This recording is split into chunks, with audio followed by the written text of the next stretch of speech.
All right, so for this one, we're going to talk about random sampling, populations, and samples. This is actually a pretty cool, interesting lesson and not very difficult to understand. All my other classes had a pretty easy time with it. So I'm going to use analogies or examples from my own school. A population, when you usually hear the word population, we think about people, right? Well, sometimes it's not exactly people. Sometimes we use other things. But generally speaking, we're talking about a lot of people, a group of people, right? So we can say that the entire school, which we have about 1,700 kids, is a population. Everyone in the school, every student in the school composes a population. This class in particular, if I wanted to do some kind of study or survey with you guys, you'll be considered a sample because you're only part of the population. Now, when you have a population, you want to have people to be represented. So I'm gonna give you an example here. I have a bag of Skittles, and it has all kinds of flavors, all kinds of colors. If I select a sample from those Skittles, and I happen to grab all the green ones, there are the apple ones, is that a good sample? Why isn't that a good sample? The what? My sample is all apples. And what is my population? It's very different, right? I have all kinds of flavors, all kinds of colors. So if I select only the green ones, then my sample is not very good, right? Yeah, so again, a sample, in case you still don't get it through your heads, it's just a piece of something. So whenever you go to the store, the supermarket, and there's a lady with a sample, like cheese, she's not going to give you the whole block of cheese, right? She gives you a slightly piece of it that tastes like the rest of the cheese, right? That's the idea of a sample. You want to get a small portion that it will be just like the entire thing. So let's pretend that you want to prove to Mr. Winkler that the silent lunch is actually working.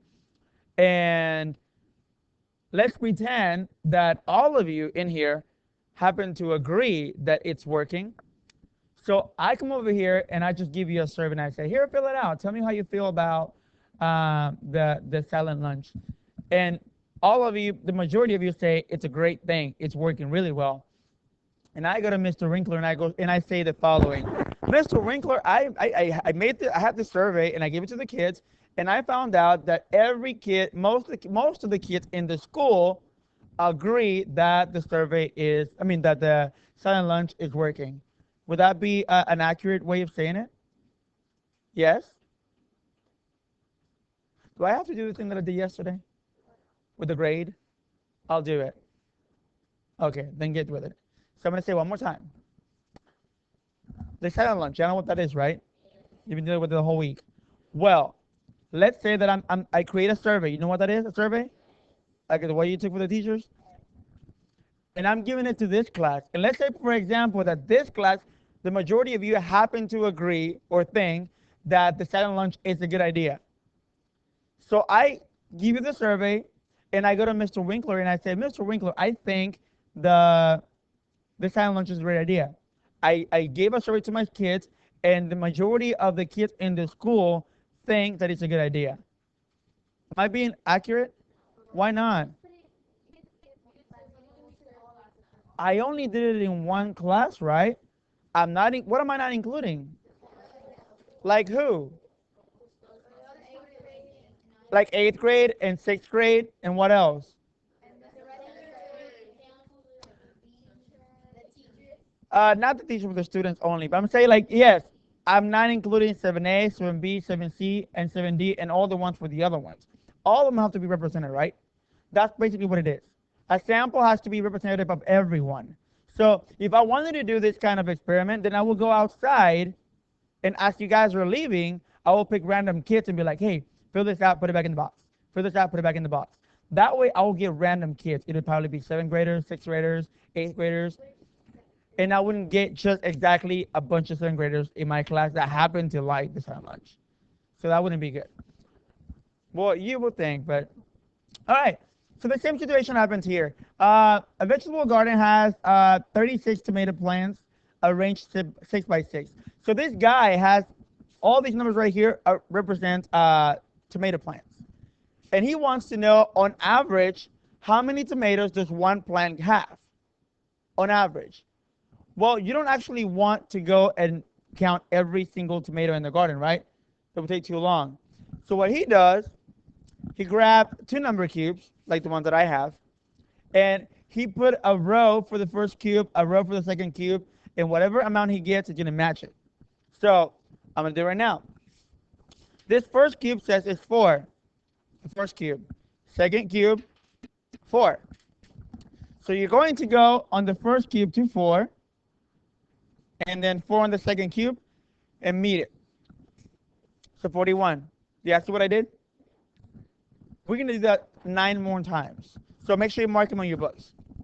This is called a random sample. I'm literally randomly selecting the plants instead of going and picking one at a time. All right, so the first one is 1. Second cube is 1. What do I get? 8, right? 1 and 1. Make sure you mark them. First one is 5. The second one is 5. I don't know. What do you get? 42. Second one is, first one is 6. The second one is 4. 32. First one is 5. First one is 5. And the second one is 6. What was one before that one? Because somebody didn't get it. 32. 6 and 4. All right. The first one is 5. Second one is 1. 12. All right. First one is 2. Second one is 5. Okay. How many do I have? 6. 7. All right. The first one is 3. And the second one is 4. 45. First one is 4. The second one is 1. 22. How many more do I need? I need 10 at least. One more. All right. The first one is 4. And the second one is 4. I think I already have that one. Do one more time. All right. 2 and 4. 20. All right. So this is basically a random sample. We randomly selected these plants, and now we need to find the average. How do you find the average of this? Add them all up and divide by what? By the number of samples we have, so 10, right? So go ahead and do that on your own. Add them all up and divide by 10. All right, so what do y'all get? Huh? 246 for the total? And when you divide by 10, what do you get? 24.6, right? So the average would be 24.6. So by doing this, you're saying that on average, plants have about 24 to 25 tomatoes. Does it sound about right looking at the data overall? Yeah, right? Because you have some that are above, some that are below. That seems to be right in the middle, right? So let's do the next one. It says alternately, the gardener decides to choose the plants in the first row only. So why don't we select this one and find the average of that? How do you find the average of that? And you divide by what? By 6, right? Because there are only 6 numbers on there. So add those 6 numbers and divide it by 6.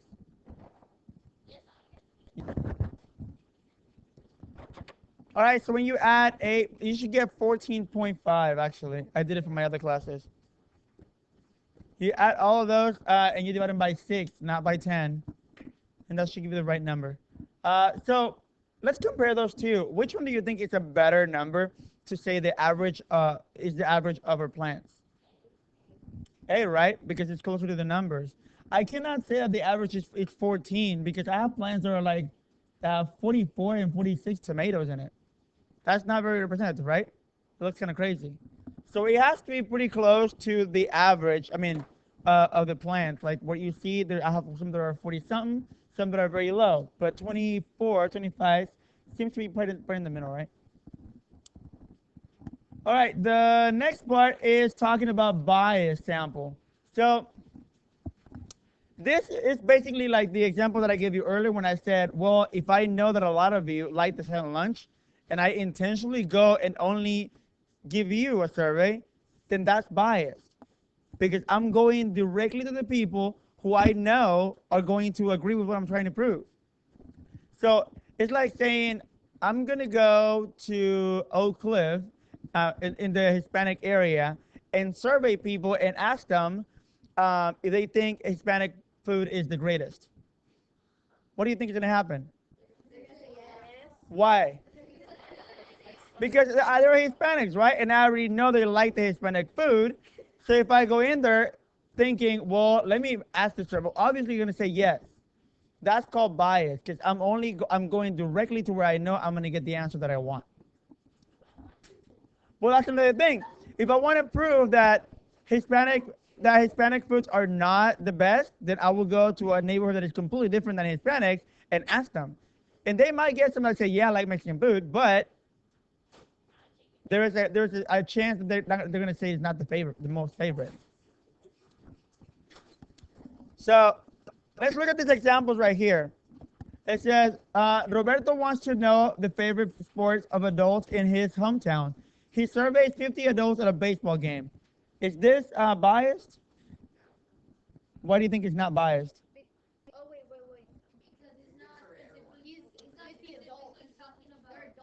We're not talking about the number. The number's actually fine on this one. You can say that, but look at it. Huh?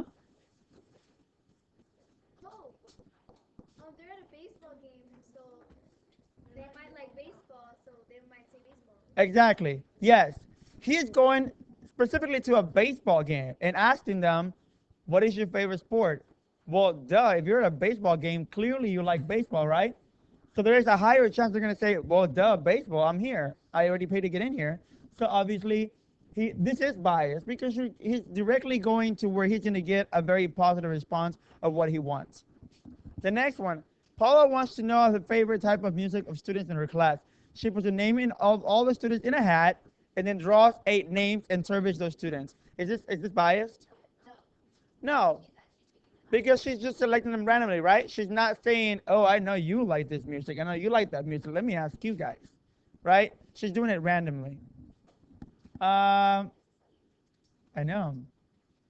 So this one, you want to know the preferred practice time of all the players in a soccer league. Let's imagine that we're going to use our own soccer team, and I know that they practice at 4 o'clock, and I know that the coach is going to be there.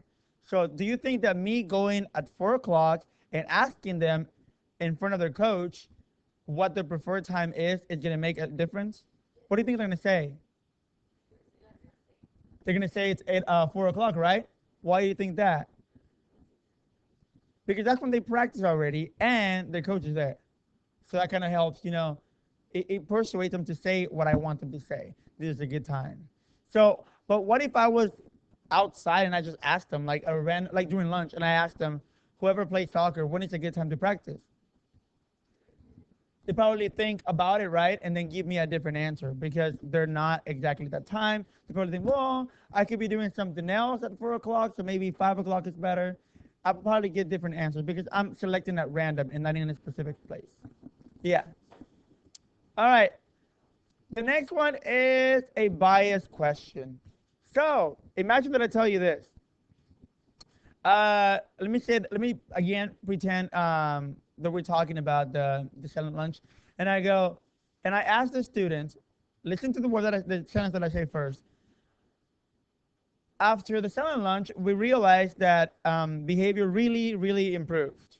Do you think silent lunch is working? What would you say? Well, not exactly that, but the question. Do you think the question is biased? The question is the whole thing. I'm telling you, if I said um, the behavior has improved a lot this week because of the silent lunch, do you think the silent lunch is working? Is it biased? Why is it biased?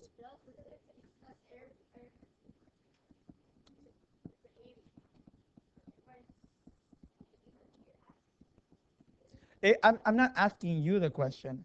I'm asking you if the question is biased.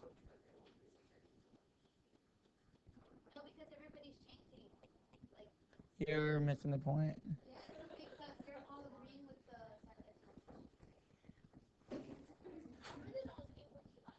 I'm asking you to evaluate the question.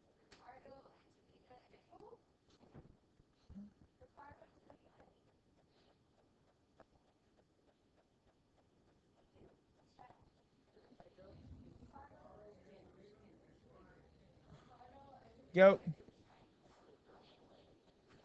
All right, got it. Let's go, guys. So let's use this question instead. Basically, a biased question is whenever in the question it's already some kind of language that tells you not to choose one. That's what it means biased.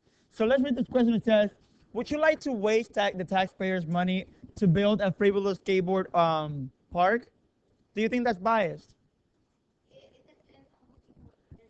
Again, I'm not talking about the answer to the question. I'm talking about the actual question. Do you think the question is already biased? Why?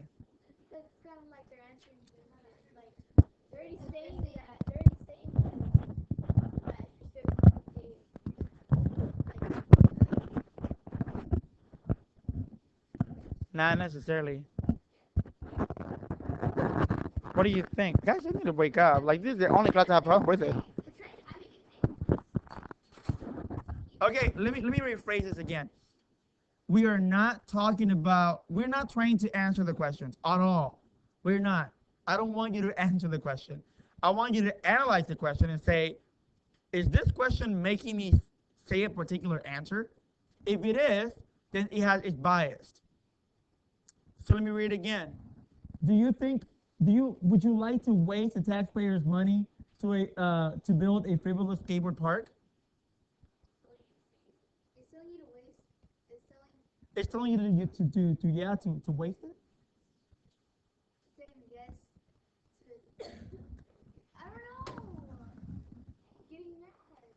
I am too.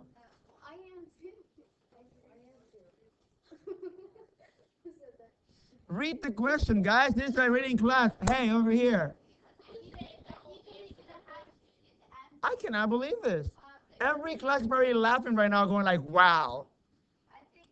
I'm so serious. Like this, every class got it. I don't have to. It's right there.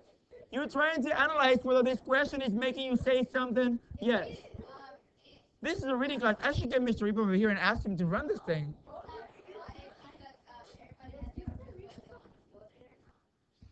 Now, guys, listen up. Hey, it is biased because it's telling you that if you say yes, you're wasting money. No, you didn't. Look at it. It says, would you like to waste the taxpayers' money on building a frivolous a skateboard park? Who wants to say yes? No one. Who would say in the right mind, oh yes, I would like to waste the money on this thing? What? Okay, you can think whatever you want, but on the test, careful. It's saying waste. It's the wording, waste, and the other one, frivolous. What's so funny, Juan? You're going to answer the next one. Now I'm going to count it for points. See? Now, in contrast, listen to the next one. Do you favor a new skateboard park? Why is it not biased? It's not telling you to do anything, right? It's not giving you any options. It's telling you, do you like it or not? That's it. It's not telling you, do you favor the new horrible skateboard park? What did I add? Horrible. I already making it negative so that you can say no. The word waste on top makes it negative so you can say no, I don't like it. That's what bias means, that you're adding a negative or a positive comment on it that will make you say yes or no. That's all it means. So let me read the next one. Second, third, and fourth period. I'm so sorry. Yes, I really am. All right, studies have shown that having a safe place to go keeps kids out of trouble. Would you like to invest taxpayers' money to build a skateboard park? It's biased. Why is it biased, Pedro? Why is it biased?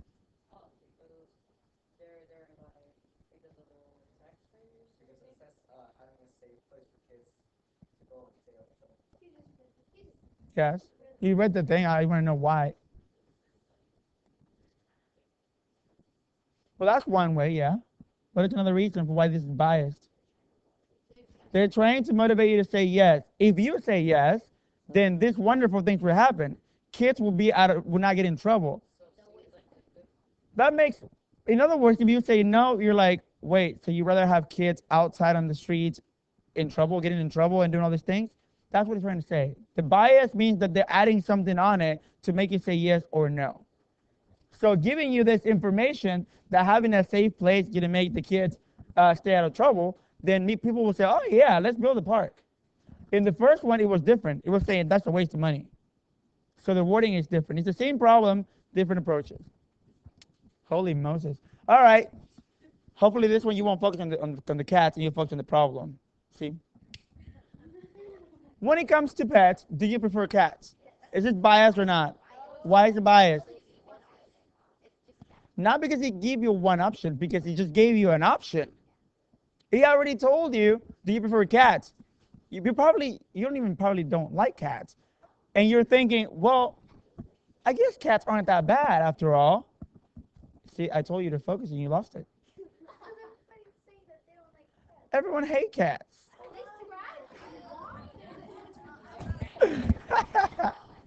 I'm kidding. Only I hate cats. All right. Hey. Are you done?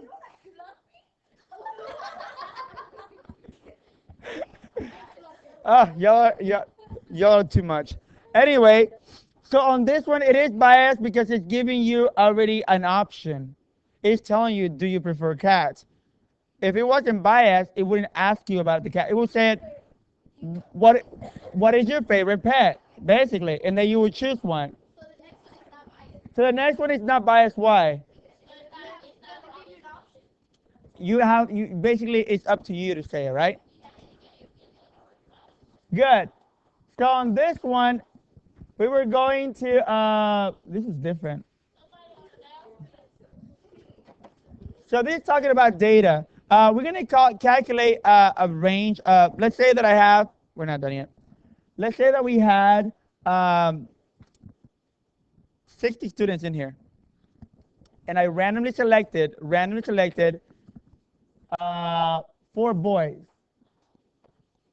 No, 6 boys. So what is your shoe size? 10? Are you sure? It's only males though. What's your shoe size? Give me an estimate. 6.5. All right, Javier.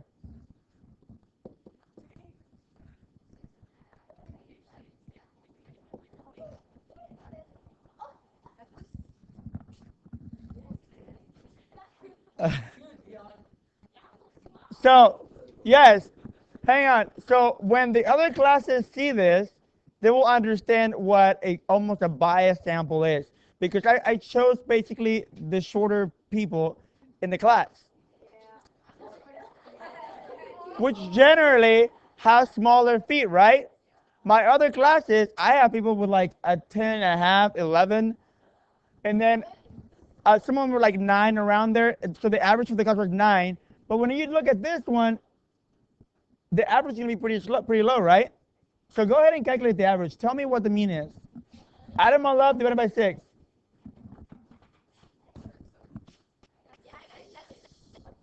Oh my goodness. So some of us do not know how to add, but let's try it. All right, 9.5 plus 6.5 plus 6.5 plus 6.5 plus. You get 44.5. Divided by 6, you get 7.4. 7.41. So on average, it's 7.4 for shoe size. My other classes were around 8 or 9. So I could say that this wasn't exactly random. I didn't randomly select you. I actually selected the ones that were shorter. So that will make a big difference, right?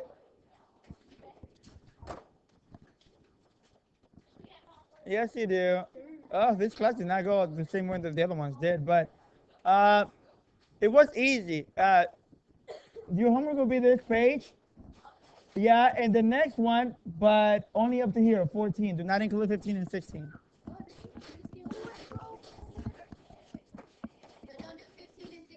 No, 15 and 16.